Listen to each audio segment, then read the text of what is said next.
여러분 안녕하십니까? 네, 오늘은 그 원로 작가이신 한운사 선생님을 모셨습니다. 한운사 선생님에 대해서는 제가 그 특별히 소개 말씀을 드릴 것이 없습니다. 왜 그러냐면 저보다도 여러분들이 더 잘 아실 테니까요. 오늘 그 바쁘신데도 불구하고 이렇게 나와주신 한운사 선생님을 여러분에게 소개를 드리겠습니다. 박수로 맞이해 주시면 대단히 고맙습니다. 이렇게 나와주셔서 대단히 고맙습니다. 최근 선생님 작품을 대할 수가 없어 궁금하다는 팬들이 많이 있습니다. 선생님 근황을 좀 말씀해 주시겠습니까? 내가 원고 늦게 쓰기로는 좀 둘째 가라면 서려고 할 그런 역사를 가지고 있는 사나이인데, 한국일보 사장 백상 장기영 씨, 네. 이게 전기를 맡은 게 8년 전이에요. 네. 아직 완결을 안 했습니다. 네. 그게 내년에는 10주기이기 때문에 네.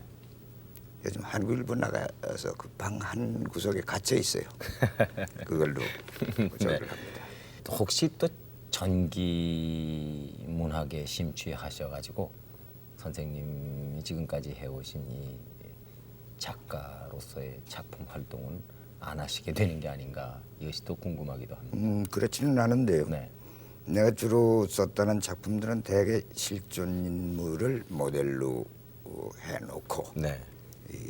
써온 게 대부분입니다. 네. 그런데 전기라는 걸 한번 써보기 시작하니까 내가 청주대학의 대성학원을 설립하신 김원근, 김영근, 옹 네. 두 분이 한복 차림을 늘 고무신 끌고 다니는 분들인데, 네. 오늘날의 청주대학 모체에서부터 네. 대성 보통학교라는 거, 네. 거기서부터 청주 상업학교, 네. 청주 대학 뭐 이거 전부 이렇게 만드신 그분들의 일상을 그리다 보니까 전기라는 게 참 좋은 거로구나, 네. 이런 기분이 갖고. 네. 왜냐하면 진실성이 있고 네. 무엇 때문에 인생을 이렇게 살았다는 저기가 나타나고. 네. 그러다가 럭키의 구인의 종수의 일생을 또 정리해 달라는 그 청을 받았을 때 그걸 한 4, 5년에 걸쳐서 썼어요. 네. 쓰다 보니까 야, 이거 방송보다는 네. 소설 쓰는 것보다는 실제 인물을 어떻게 행동하고 일생을 보냈는가 이거 네. 추구하는 게 굉장히 이게 매력이 있구나. 그래서 백상 끝까지 맡았었습니다. 네. 그런 매력이 있어요. 그렇습니까? 이 전기 쓰시면서는 그럼 작품은 안 쓰셨습니까? 이 소설이라든가 드라마는요? 이따금 썼죠. 네. 그럼 가장 최근의 작품은 어떤 것이었나요? 내가 여기 무등신사라는 걸 KBS에서 아마 83년이었나 네.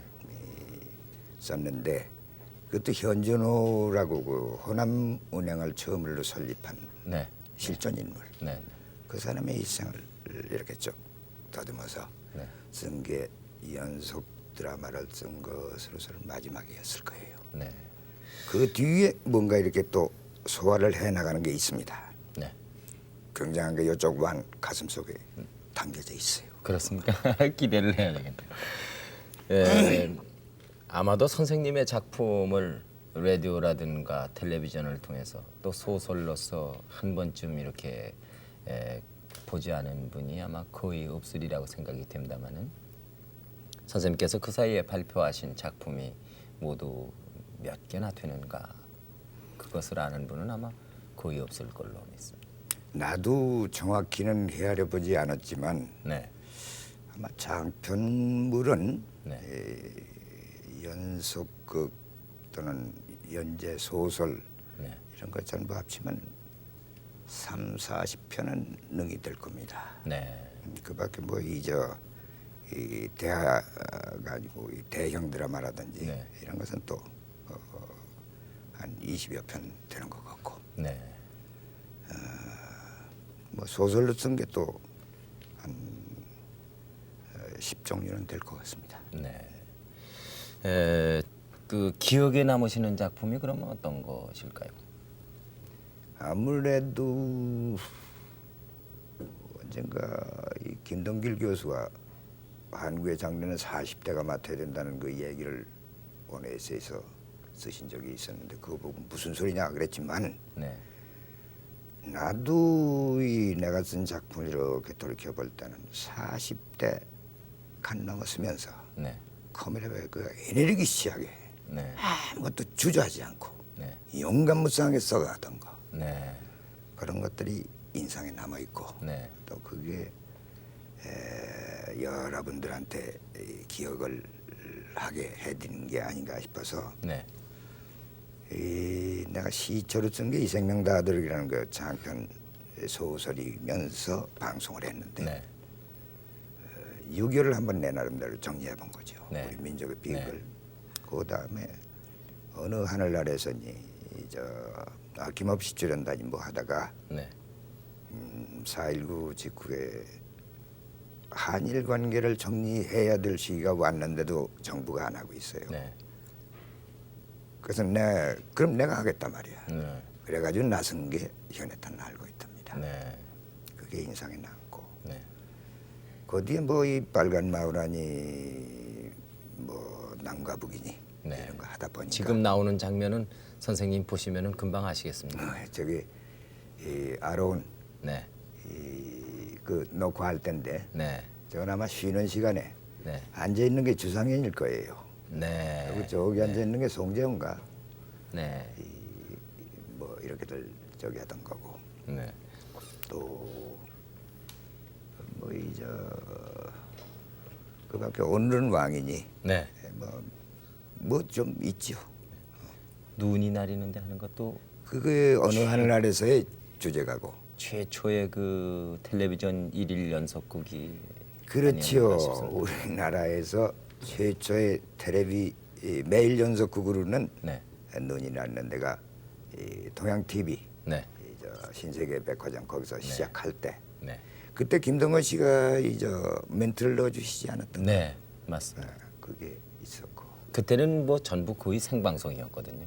그래. 그러니까는 제목부터 뭐 이 스태프들의 이름까지 전부 생방송으로 모두 리하살 같은 방송 시대였어요. 네, 그랬었습니다.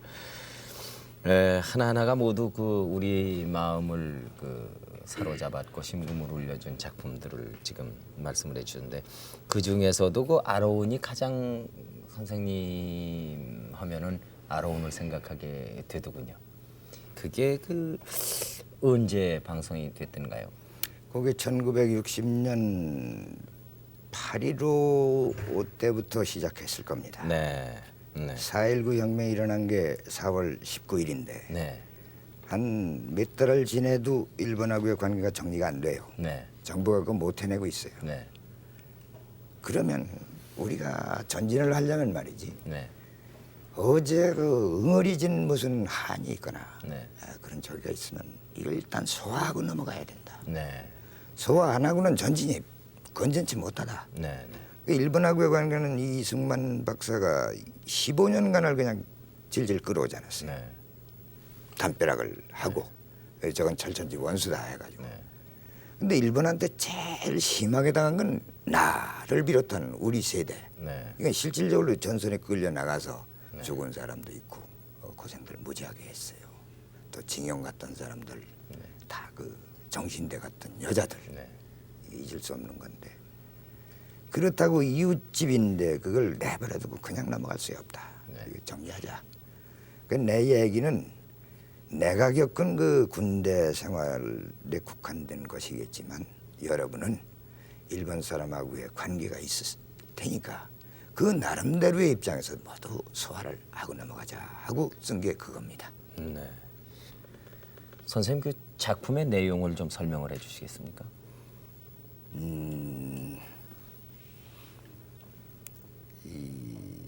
2차 대전 마지막이 가까워왔을 때 네. 일본이 싱가포르니 뭐 이 남방, 중국, 대륙 삼지사방에 이렇게 만주 전부 파병을 하다 보니까 네. 일본에는 청년이 드물어졌어요. 네. 이 여학교 학생들까지 전부 공장에 가서 일을 시키고 네. 이렇게 인적 자원이 모자라서 네. 그러는 판인데 한국 청년들만 건재하단 말이야. 네. 일본에서 봐도 멀쩡하게 그러지 않아도 평소에 한국 청년들이 더 잘생긴 편이 많은데 멀쩡하게 돌아다니는 게 한국 청년들이고 그러다 보니까 이 친구들이 문과계, 이과계는 조금 더 공부해라. 문과계는 전부 학병으로 나가서 이 조국 위급을 구해라. 네. 해가지고 전부 학도병으로 끌어냈어요. 네. 그 걔들만 가는 줄 알았더니 한 3개월 후에 한국 이 조선이지 조선 반도의 그 문과계 학생들도 학병으로 나와라. 네. 그래가지고 지원병이라고는 이름을 붙였지만 네. 실질적으로는 강제적입니다. 나도 강제로 연락선 안에서 네. 지원서 쓰라고 그래서 쓴 거니까. 그래서 학도병에 끌려갔는데 네. 이 끌려가기 전에 여기서 뭐 부민과 사건이 뭐 몇 가지 있어요. 네. 아주 끌려가기 싫어들 했는데 네. 끌려갔습니다. 네. 가가지고 내가 나고야 13부대라는 데를 들어가 있었는데 운전병이 됐어요. 네. 트럭을 운전하는 운전병이 됐어요. 네. 그로부터 생겼던 일들, 네. 내가 집에 돌아올 때까지의 일, 네. 그걸 드라마타이즈한 겁니다. 아하. 그 안에 픽션도 이제 들어가 있고, 네. 하지만 학병에 끌려간 사람들이 일본 군국주의의 그 본 아주 핵심인 네. 내무반에서 어떤 대우를 받느냐 네. 등등 이걸 해가면서 그걸 좀 세상에 알리느라고 저기를 했죠. 네. 근데 그 가시기 전에 뭐 부민관 사건이라는 건 무슨 사건이었습니까? 그때 학도병으로 끌려가실 때가 연세가 어떻게 되셨습니까? 1943년 정월달에 우리가 끌려갔는데 네.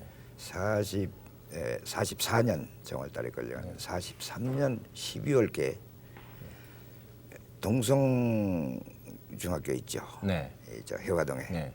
거기 언덕 위하고 그 아래 있던 이 경성대학 법문학부 네. 거기 양쪽으로 갈려서 우리가 일주일간 훈련을 받았어요. 네. 해외가 있던 학생들 네. 훈련을 받고 부민관로 가서 그때 고이소 총독이라고 여기 이제 이 조선 통치하는 그 총독이 네. 우리를 보내는데 이 환송회를 해주겠다고 네. 장행이라는 걸 했는데 그 조선일보 옆에 지금 이 시민회관 별관으로 되어 있어요. 그 옛날에 국회의사당 국회의사당짜리요. 네. 거기서 그 환송회를 해줄 때 고이소가 엄숙히 얘기를 하는데 고이소가 얘기할 때 내가 덤벼들었어요. 왜냐하면 우리가 거기까지 끌려오는 동안에 창경원 옆 이 담이 있는데 네. 그런데 오는데 그냥 아무개야 하고 어머니가 막 우는 거야. 네. 오빠 하고 우는 거야. 네. 또 애인의 이름을 부르면서 막 우는 거야. 네. 이건 저기서 끌려가면 전지에 가면 모두 죽는 거다. 네. 이렇게들 생각하고. 네. 그러니까 우리가 엑사이트 할 대로 했어요. 네. 그래서 그 부민관 속에 들어가 있을 때 이것은 화약이단 말이야. 네. 난 그렇게 생각했어. 불 붙이면 이건 터진다. 네. 우리가 전선에 끌려가 가지고 모두 그 개지금 당하는 것보다는 한국 청년들이 네. 그 막판에 전선에 끌려갈 그 순간에 이렇게 해서 여기서 자뻑했다 네. 하는 게 정사에 차라리 남을 것 같아. 네. 그래서 나도 모르는 사이에 일어나 가지고 거기서 정도있게 묻겠다. 네. 우리가 나간 뒤에 네. 당신이 조선 2,500만의 장래를 분명히 보증할 수 있느냐 없느냐 네. 대답해달라. 네. 그랬어요. 네. 그건 난 불 켜댄 건데 네. 터지지를 않아. 폭발을 안 해. 네. 모두 조용한 거야. 네. 그러니까 고이소가 그런 걸 의심하는 것은 아직 한국 시민으로서의 훈련이 모자라는 증거다. 어허. 20살 먹은 내가 뭘 합니까? 요즘 그런 노래가 있습니다. 네. 내가 뭐 19살에 뭘 아느냐 뭐 그런 얘기 있지. 막 터쩍 주저앉았어. 네. 그리고 끌려간 거예요. 네. 뭐 사형이다 뭐다 그랬는데 그대로 부대까지 보내줘서 네. 들어가서 그냥 지내고 그러는 사이에 전쟁이 진행이 됐죠. 네. 그 전쟁이 끝나서 이제 무사히 귀국을 하시게 되셨군요. 그렇죠. 네. 이 아로운이라는 이름을 좀 풀이해 주시겠습니까? 그 아로운 이야기 속에 네. 주인공이 막판에- 아로운이죠. 네. 네. 막판에 가서 이제 미군이 이 B-19 조종사들이 네. 이게 이제 파라슈트로 떨어져 가지고 네. 항복한 사람들 영창에 가두는데 아로운이 가서 만나는 때가 있어요. 네. 그때 내 이름이 아로운이다. 네. I'm not a Japanese. I'm a Korean. 네. A-L-O-N-E. 네. 그게 내 이름이다. 네. 알론. 네. 여러분 아시지? 네. 혼자 떨어져서 이렇게 아하. 외톨로 네. 그 아론을 거기다 적응을 한 거예요. 네. 근데 그걸 왜 그렇게 했는 거 아니에요? 네. 아시가 있는지 없는지 내가 모르겠어요. 네. 서울대학 교수들이 뭐 내기를 해가지고 그게 있느냐 없느냐 이거 네. 확인해 달라고 그럴 때 난 있다고만 그랬지 네. 있는지 없는지 나 확인도 안 해보고 네. 그러니까 한국 이름이 아로운이기 때문에 그런 이제 생각이 많이들 교수들 사이에 있었던 모양이죠. 네. 그런데 그 아큐 정전을 내가 좋아했어요. 노신에 네. 그 아큐 정전에 아하고 네. 노신에 노하고 네. 한원사에 운자하고 네. 이렇게 붙인 게 아로운이. 아, 그렇군요. 일본말로 읽어도 아로운입니다. 아, 그렇습니까? 그렇게 돼요. 네. 중국말도 아마 비슷하지 않을까 싶어요. 그 이름치곤 참 아주 그 좋은 이름인 것 같아요. 어느 나라에서 읽어도 발음이 같다는 것은 그건 아주 좋은 이름 아니겠습니까? 네, 그런지도 모르죠. 네. 아마도 그 한 개의 작품이 라디오 드라마로서 쭉 연속극으로 방송이 되고 또 그것이 영화화되고요. 또 그 텔레비전으로 방송이 되고 그런 작품은 그 아주 드문 작품이 아니겠는가 생각이 드는데 작가로서 냉정하게 한번 생각해 보시겠습니까? 어떤 분야가 제일 마음에 드셨습니까? 라디오 연속극이었습니까? 아니면은 텔레비전 드라마였습니까? 아니면 영화가 좋으시던가요? 아니면 글로 쓰신 소설이 좋던가요? 그 얘기하기가 아주 힘드는 건데요. 네. 제일 호소력이 강한 건 네. 텔레비가 없다고 생각해 보세요. 네. 그 시대는 텔레비 없었습니다. 네. 모두 오락의 영화관에서 이따금 들어오는 그 외화, 네. 뭐 장마래가 뭐 했다 그러면 네, 네, 크게 네. 몰려가고 그럼 그거 안 보면 문화인이 아니야. 네. 또 마음을 이 허전한 것을 달랠 길이 없어. 네. 영화, 네. 그 다음이 라디오 드라마입니다. 네. 라디오 드라마는 매일 나가는 거니까 연속으로. 네. 그러면 이건 아주 하루 세 끼 밥 먹듯이 네. 거기 꼭 하나 끼어야 되는 그 네. 위로의 그 네. 아주 귀중한 시간이었어요. 네. 그러다 보니 그게 라디오 황금 시대라고 그럴까 네. 그렇게 얘기할 수 있는데 그 호응도라는 것은 그때 흔히 100만 시청자가 뭐 감동한 뭐 어쩌고 이렇게 네. 선전들을 하고 그랬는데 확실히 그 시대가 좋았던 것 같고 네. 근데 텔레비로 이렇게 하면 말이죠. 네. 텔레비는 이 벌써 인상이고 뭐고 이게 전부 그냥 고정돼 버려서 네, 정해져 있기 때문에 네. 자기 이미지대로 그려가지를 못해. 네. 라디오 드라마는 머리라고 그러면 각자 생각하는 게 가슴 속에서 다 제 멋대로 생각하거든. 네. 저놈은 이렇게 흉악할 것이다. 네. 이렇게 나쁜 놈일 것이다. 네. 근데 이건 그렇지 않거든. 네. 거기다가 영화가 되면 또 이건 이것대로 이제 다이나믹하게 이렇게 압축한 거니까 그대로의 또 그 감동이 있기는 있지만 책으로 나온 걸 이렇게 보면 지금 남은 건 책밖에 없어요. 네. 그 소리로 전파로 흘린 것은 다 어디론가 사라지고 그러나 나는 그렇게 생각지 않습니다. 네. 한국 사람 나와 더불어 그 시대를 이렇게 살아온 분들에게는 그분들 피 속에 네. 그분들 뼈 속에 네. 내가 한 작품 속에서 몇 마디는 살이 됐는지 뭐가 됐는지는 모르지만 드리고 같이 살아왔다 이런 기분입니다. 네. 그래도 역시 선생님 라디오 드라마를 먼저 쓰셔서 그런지 그쪽이 아마 좀 애착이 가지 않는가 하는 많이 갑니다. 네, 그런 그 인상을 받았습니다. 오늘 마침 이 자리에 그 텔레비전으로요 이 아로운 역할을 맡았던 탤런트 여러분이 잘 아시는 송재호 씨가 나오셨습니다. 여러분 박수를 부탁드리겠습니다. 바쁘시죠? 예, 조금 네. 바빠요. 근데 당시 그 아로운 역은 어떻게 해서 맡게 되셨습니까? 당시에 그러니까 그 라디오 드라마를 제가 참 열심히 들었댔어요. 네. 라디오 드라마가 나갈 때. 그리고 그 후에 영화로 이게 나왔을 때 네. 매일 가서 봤어요. 어허. 그리고 한번 해보고 싶었다라고 생각하고 있었는데 네. 결국은 8년 후에 그게 꿈이 이제 현실로 실현이 됐는데 네. KBS에서 아로운이라는 그 드라마를 하는데 아로운이라는 주인공을 모집한다. 네. 그래서 이제 거기 응모를 했어요. 그땐 탤런트는 아니었습니까? 그때 영화를 하고 있었어요. 영화를. 네. 네. 그 아로운이라는 그 인물 하나 놓고 870명인가 그랬습니다. 예, 870대 1로 행운을 잡았죠.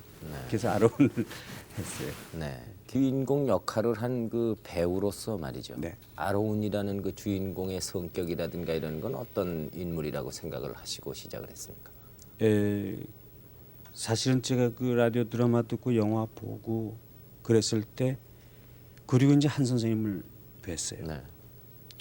바로 선생님이 아로운이구나. 어허. 그런 감을 받았어요. 네. 그리고 선생님께서 하시는 말씀을 그대로 하나하나 받았습니다. 네. 그리고 사실 제가 어떤 면은 선생님 흉내를 낸 것도 있어요. 솔직히. 어떤 점이 제일 어려우시던가요? 이게 이제 성격상으로 보게 되면은 굉장히 조용해요. 네.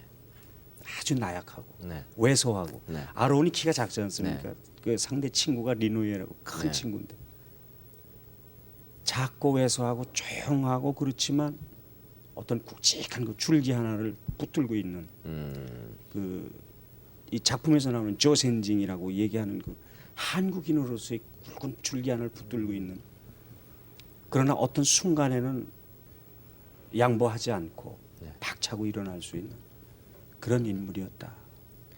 송재호 씨 역할을 그 쭉 제일 먼저 하여튼 관심 가지고 보신 분이 물론 연출자도 있고 시청자도 있겠지만은 작가 자신이었다 이렇게 생각을 할 수 있는데요. 우리 한우사 선생님께서는 어떻게 생각을 하신 걸로 기억이 되십니까? 글쎄요, 잘 모르겠어요. 작가로서 그 극중 인물을 하나 설정을 해놨습니다. 근데 그것이 연기자에게 그 설정된 인물이 잘 전달이 안 된다든가 표현이 잘 안 된다든가 그럴 때는 어떻게 하십니까? 그게 말이요. 네, 내가 제일 그 작품 해가면서 고민스러웠던 게 바로 그 점인데. 네, 그러니까 이건 아무개 아니면 안 되겠다. 네, 라는 그 선입견이 이렇게 따고 오는 경우가 있어요. 지금도 뭐 마찬가지겠지만 이건 누가 아니면 소화를 못한다. 네, 이제 대사 똑같은 대사라도 네, 이 나는 당신을 사랑한다는 대사도 여러 가지 표현 방법이 있잖아. 네, 아주 수줍어하면서 속삭이듯 네, 나는 당신을 사랑해요. 그런 네. 사람이 있고 네. 무뚝뚝하게 네. 난 당신 사랑해 네, 이러는 사람도 네, 있고 네. 그 화가 나가지고 하는 난 당신 사랑한다니까 뭐 네. 이러는 사람도 있고 네. 여러 가지 있을 거 아니야. 네. 그런 걸 분별할 줄 아는 센스가 있어야죠. 아, 그러지 않으면 이 역할 소화를 못합니다. 네. 그게 제일 적응력이 다양한 사람이 좋은 배우가 되리라고 생각하는데 네. 이 그런 거 저런 거 저기 하다 보니까 연습하는데 내가 잘 관여를 해요. 네. 작품 제일 늦게 준 주제에 네. 연습하는 데는 가서 꼭 그거 참 못한다고 말이야. 네.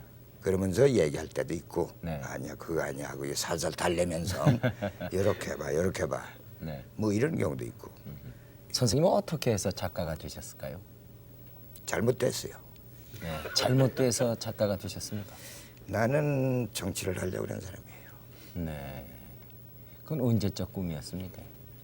중학교 때 중학교 때부터 정치에 관심이 내가 있었습니까? 청주 상업을 다닐 때 이 빨리빨리 은행에 나가서 우리 집 아무것도 없으니까 네. 이 세러리 받아가지고 부모님한테 효도를 해야 될 입장인데 네. 바람이 들어서 네. 히트라전, 무소리니전 뭐 이런 거 읽고 이렇게 가다 보니까 네. 또 이 조선이라는 게 우습게 지금 당하고 있다는 그 얘기를 들으니까 네. 그때부터 자꾸 바람이 들어가지고는 일본 놈의 새끼 하는 그 기분이 생기더라고. 네. 그때까지는 아마 일본 아이들한테도 내가 칭찬받을 모범생이었을 거야. 네. 그래가지고 일본의 일고라는 게 있어요. 네. 천하의 수재들이 네. 모인다는 데예요. 거길 들어가고 싶은 생각이 났어. 네. 거기 들어가서 1등하면 내가 일본 점령한 거다 이런 기분이 갔거든. 네. 똑같은 선생한테 똑같은 강의를 듣고 1등 못한다는 건 뭐냐 네. 이런 기분이 갔어. 네. 일본 아이들이 5시간 공부해가지고 1등 한다면 나 10시간 하겠다. 네. 걔들이 12시간 한다면 나 24시간 안 자겠다 이런 네. 기분으로 네. 아주 의지밖에 없는 네. 그 덩어리가 그래가지고 일본 가서 그걸 하다가 이렇게 학병에 걸려들었어요. 네. 그 학교 들어가지도 못하고 네. 그래서 학병 들어가기 전부터 이제 앙드레 지든지 나스메 소세기지 이쪽 문학에 이렇게 조금 물들기 시작했는데 그게 그렇게 쏙쏙 들어와. 네.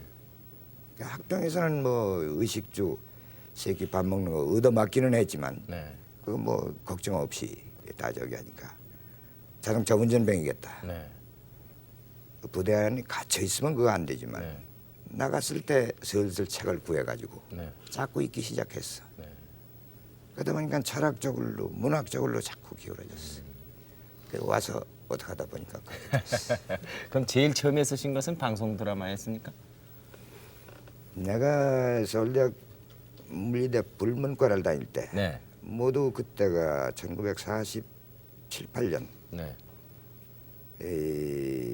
모두 아르바이트를 했어요. 네. 학교뭐 제대로 나가는 사람 거의 네. 없고 네. 나도 아르바이트를 하라고 그래서 KBS에 들어가 가지고 KBS에 네. 김한서 씨니 이 송영호 씨니 이 양반들이 계실 때 그 시험을 봤어. 네. 시험을 봤는데 거기 다니는 아나운서가 우리 동창이 있었어요. 네. 이 친구가 그걸 소개를 해가지고 시험을 보는데 스튜디오에서 밤새도록 소설 한 편을 썼어. 단편 소설. 네. 제목이 날아간 새야. 네. 내가 사랑하려고 그런 어떤 아가씨가 어디론가 사라져 버렸다 네. 하는 얘기인데 네. 이걸 써서 냈더니 그 이튿날 그 김한서 선생이랑 모두들 심사를 해가지고 좋다 네. 들어가라 그래서 들어간 거예요. 아, 그러니까 뭐 시험 문제가 따로 오고 그 스튜디오 안에서 작품 쓴 거예요. 작품을 하나 써가지고 KBS의 직원이 되셨습니까? 직원이 아니라 그 전속 작가라는 것도 아니고 문예계라는 게 있는 문예과 네, 네, 네. 거기 직원이 됐죠. 직원이지 아하. 말하자면. 그러시군요. 그래서- 근데 선생님 선생님이 젊은 시절이요. 그러니까 청년 시절이 요즘은 이해할 수 없는 그런 그 급박한 상황이 많이 전개되는 그런 시대 아니었습니까? 징용이라고 그래 강제로 군대도 잡혀가야 되고 뭐 해방 맞고 격동기가 있었고 또 6.25를 겪어야 하고 그런데 그때 젊은이들은 어떤 기계를 가지고 있었는가? 요즘과는 좀 틀리겠죠. 요즘 젊은이들 이렇게 보면 네. 이 시대 흐름에 대해서 여러 가지 나름대로 네. 자기에게 주어진 조건에 의해서 이 판단하고 네. 행동하고 그러겠지만 그때는 전제주의라는 게 전체주의라는 게 네. 문관이 완벽한 권력 행사를 하는 거예요. 네. 국가라는 게 네. 대일본 제국이라는 게 네. 그러니까 언권이 없어 모두 네. 뭐 이렇게 하라 하면 그거 그냥 따라가는 거고 네. 그래서 거기서 이제 이 불만을 품을 정도면 이게 조금 특이한 존재입니다. 네. 그래서 옥살이 한 사람도 있고 독립투사라는 게 되게 그런 분들인데 그러나 모두 기계를 가졌던 것은 대야망을 가졌어요. 빅 앰비션. 네. 앰비션을 가지고 이렇게 뭘 하려고 그러는 거예요. 네. 그 야망이 뭐냐 하면 나라 한번 가져봤으면 하는 거야. 네. 우리도 일본 국민도 아닌데 일본 사람이 자꾸 돼가라 그랬는데 그런 거 아니고 네. 우리끼리 장관도 우리끼리 하고 저 상사도 우리끼리고 우리끼리 사는 그런 국가 한번 가져봤으면 하는 그런 애절한 소원 이런 게 있었어요. 네. 그것을 요즘 청년들이 보면 너무나 단순하고 국가는 여기 있지 않느냐 그럴 텐데 그게 그런 것이 아니었죠. 네. 대개 꿈 가진 사람들은 아주 맹렬한 꿈입니다. 네.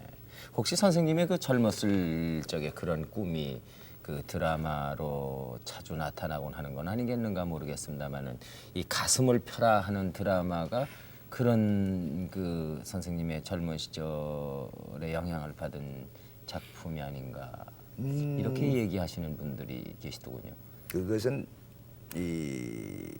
내가 한글보의 연재 소설 쓴 대야망이라고 있어요. 네, 네, 네. 그쪽이 아마 꿈은 더 클 겁니다. 네, 이 세계를 무대 삼아서 휙휙 날아다니면서 어디 가든지 일등주의, 네, 어디 가든지 연애 많이 하고 네, 또 뭐든지 하면 지지 않는 네. 그런 그 60년대 중반 이후니까 한국이 좀 이렇게 주저앉았던 자세에서 일어나는 그 네. 순간이었죠. 네. 그러니까 야망을 모두 줘야겠다 해가지고 그 대학가에서 많이들 읽어주고 그랬는데 가슴을 벼라는 동양 라디오가 네.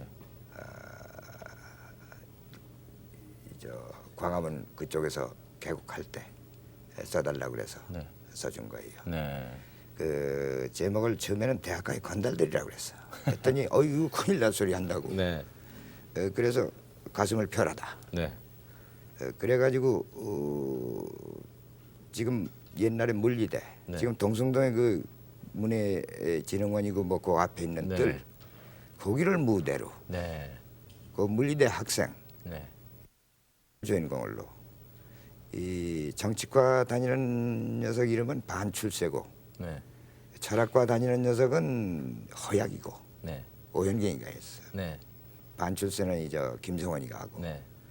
그리고 불문과 다니는 녀석은 문학병이야 이름이. 네. 이순재가 했어. 네. 그 셋이 엮어 나가는 건데 네. 그 시대가 아주 매우 중요할 때예요. 네. 일본하고의 관계 학생들이 막 데모하고 그럴 텐데 이 학생들이 어떻게 있는 게 좋으냐 낭만 잃지 말라는 거야. 네. 어떤 일이 있어도 낭만 잃지 말라. 그리고 불의에 대해서는 말이지 네. 나름대로의 그 뭔가 판단력을 가져라 네. 하는 그 얘기 네. 이런 걸 했는데 그건 커다란 꿈을 심기보다도 낭만이 서서히 없어지려고 그래서 그거 큰일이다 네. 이 얘기를 해준 거로 기억을 하고 있어요. 네.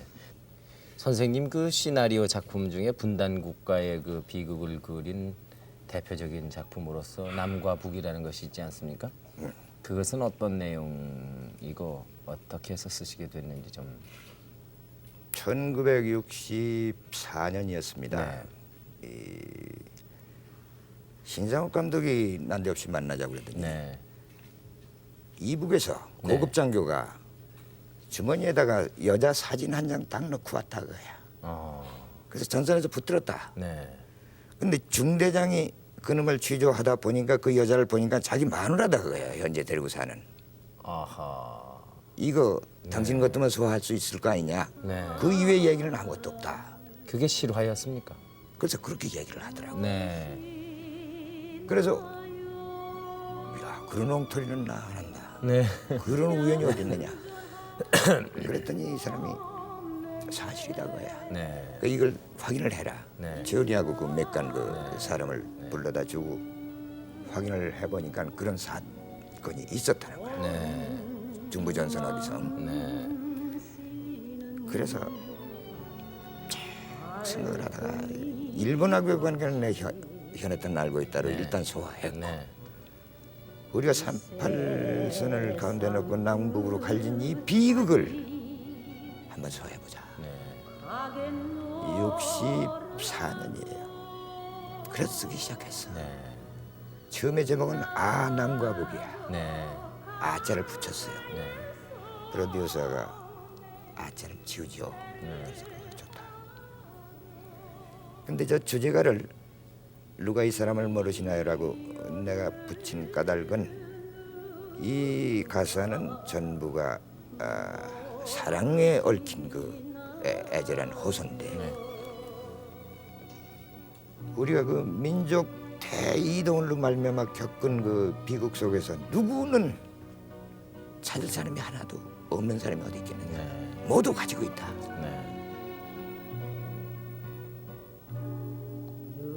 그런 심정에서 다들 누군가 찾을 사람이 있으니까 누가 이 사람 모르십니까? 해가지고 이걸 한번 소화하자고 쓴 게 그 얘기입니다. 저 선생님께서 이 작품 쓰실 때 아마 대단한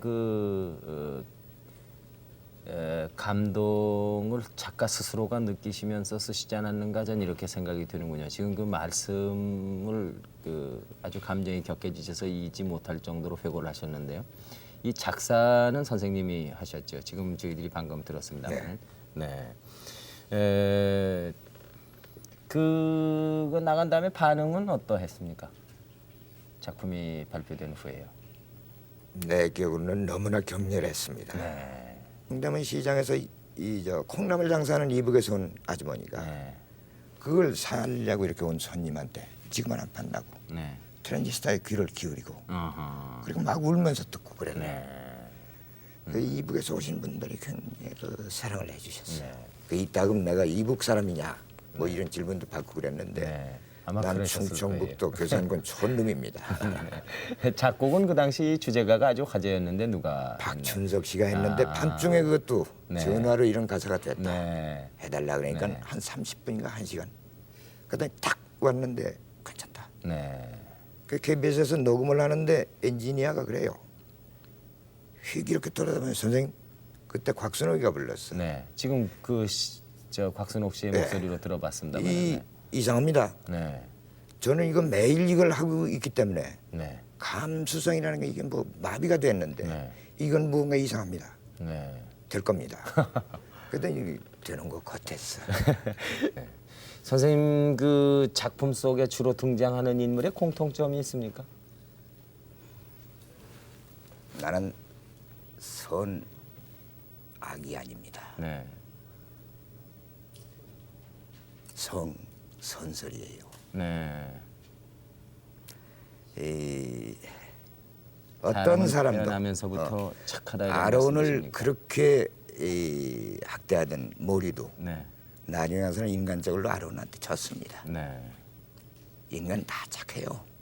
어떻게 어느 구렁텅이에 몰아 넣어가지고 악해지지 않을 수 없는 원인을 자꾸 제공하니까 사람들이 표독해지고 이 인간은 원래 착한 겁니다. 라고 나는 믿고 쓰고 있어요. 이 특별히 작품을 통해서 강조하고 싶으신 것은 없으십니까? 이 내가 태어난 시대를 살아온 그 감각으로서는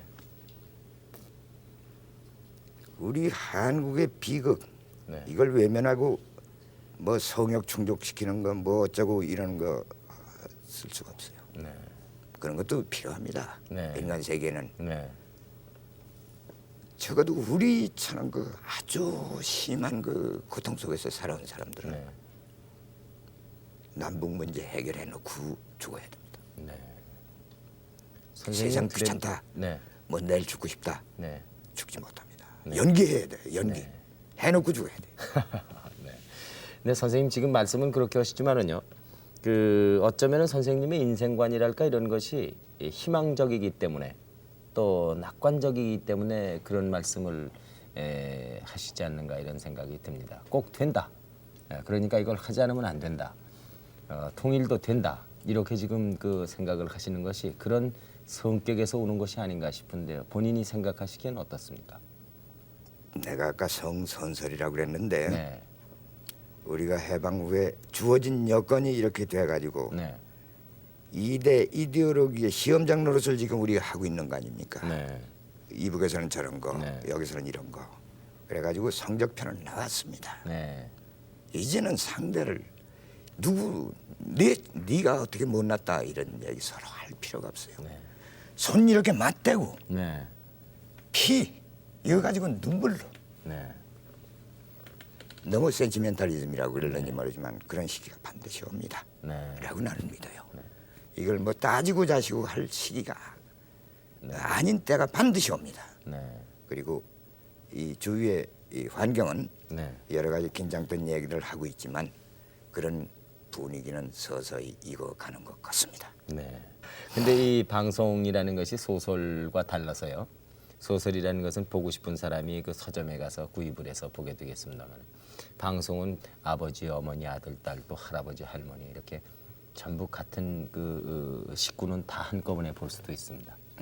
그럼으로써 이것이 참 쓰는데 조심스럽기도 하고 이해를 시키기에 그 연령층을 갖다가 어디에다가 어떻게 맞춰야 될는지도 고민이 많으실 것 같은데, 특별히 그 극복하는 길이 있으신지요? 그 일종의 애정이라고 생각하는데 네. 시청자에 대한 네. 애정. 네. 내 애정은 내가 돈은 없지만 네. 애정은 남의 못지않게 가지고 있다고 해서 자부를 해요. 네. 그런 그런 애정 것이 부자입니다. 네. 그걸 애정을 가지고 쓰면 네. 가장 되거든요. 문제가 안 됩니다. 네. 가끔 그 주인공이 열애에 빠진 장면이라든가 서로 사랑하는 장면을 묘사할 때가 많이 있으십니다. 그게 상상으로만은 어려우실 거 아닙니까? 선생님 젊었을 적에 사랑은 해보셨습니까? 내가 20 될 때까지 사춘기도 있었고 참 밤낮으로 이성이 그립고 그랬지만 그때는 내가 독종이었어요. 내가 일고 들어가서 1등 하기 전에는 네. 절대로 여자 얼굴을 쳐다보지 않겠다 해가지고 네. 기차 통화를 할 때 그 미인들 여학생들이 이렇게 네. 많이 다니고 그랬는데도 그저 슬쩍슬쩍 나도 보기는 봤지만 되도록 안 보고 다녔어. 네. 그렇게 아주 표독했어. 그랬다가 네. 그 이제 이 보가 한번 터지기 시작하면 뭐라고 열애 많이 했어요. 네. 근데 이렇게 조금 해도 네. 좋아하는 여자들이 또 자꾸 나타납니다. 네. 뭐 한번 그 사귀어 보시고 만나 보시면은 남자도 반할 만한 성격을 그 타고나신 분이니까 여성들이 뭐 오죽 좋아했겠습니까? 근데 지금 사모님에 대해서는 전혀 저희들이 모르고 있습니다요. 어떤 분이실까 궁금합니다. 이렇게 표현하면 집에서 듣고 야단나겠지만 사실은 내가 그 사람의 의지에서 살아왔습니다. 네?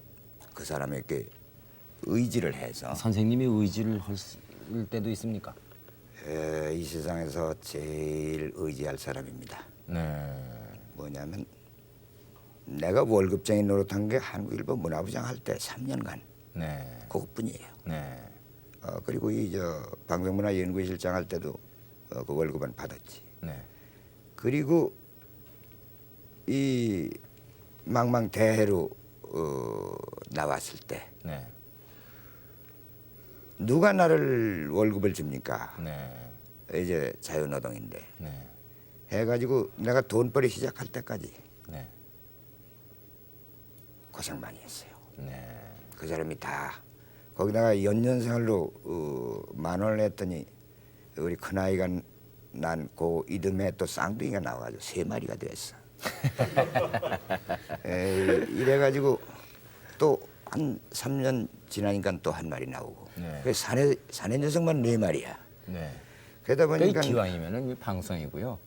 또 여러분들이 보고 계시고 또 댁에서 또 자녀분들도 보면 서운하지 않을까? 아니. 4명을 낳았다 이렇게. 내가 넷을 애정이 낳았다 넘치니까 아, 네. 그렇게 너무 됐어요. 이쁘셨어요. 4분을 낳습니다. 아이 그렇게까지야 뭐 또.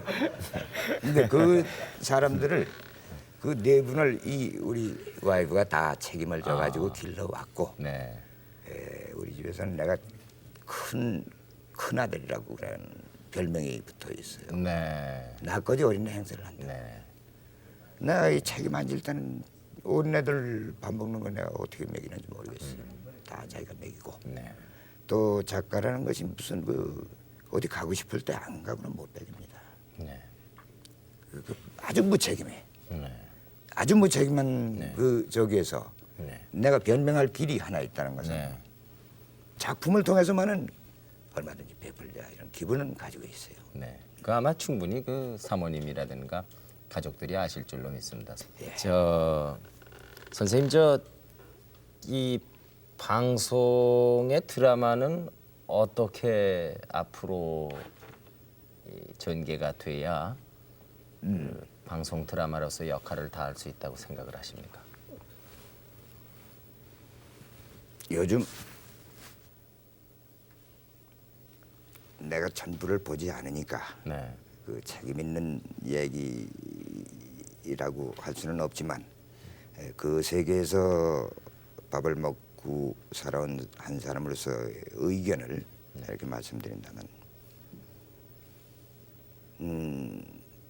주제 의식을 좀 분명히 가져야 됩니다. 네. 무슨 얘기하려고 그러는 거다. 네. 그 과정에서 이 드라마 치르기를 이렇게 쭉 밀어놓고 그 가지 이렇게 재미, 뭐 맛, 조미 이런 것은 중간에 그냥 이렇게 가다 여기저기 나타나는 법이고 처음에 생각하는 건 아까 그 남과북처럼 말이지 하나 저쪽에서 사진 가지고 왔다. 네. 요거 하나 가지고 풀어나갈 수 있는 색소입니다. 네. 라고 나는 생각을 해요. 여기 대화가 있다면 작가는 어떤 색소를 거기다 이렇게 집어넣어 가지고 어떤 건 짙게 어떤 건 10개 이걸 물들여 가는 건데 그 색소 이런 것을 발견하는데 이건 아무렇게나 구할 수 있는 게 아닙니다. 남의 책 가지고 이렇게 얼른 가져와서 이렇게 하는 것도 좋지 않고 네. 어느 정도 자기 안에서 소화를 해가지고 네. 이걸 단념하게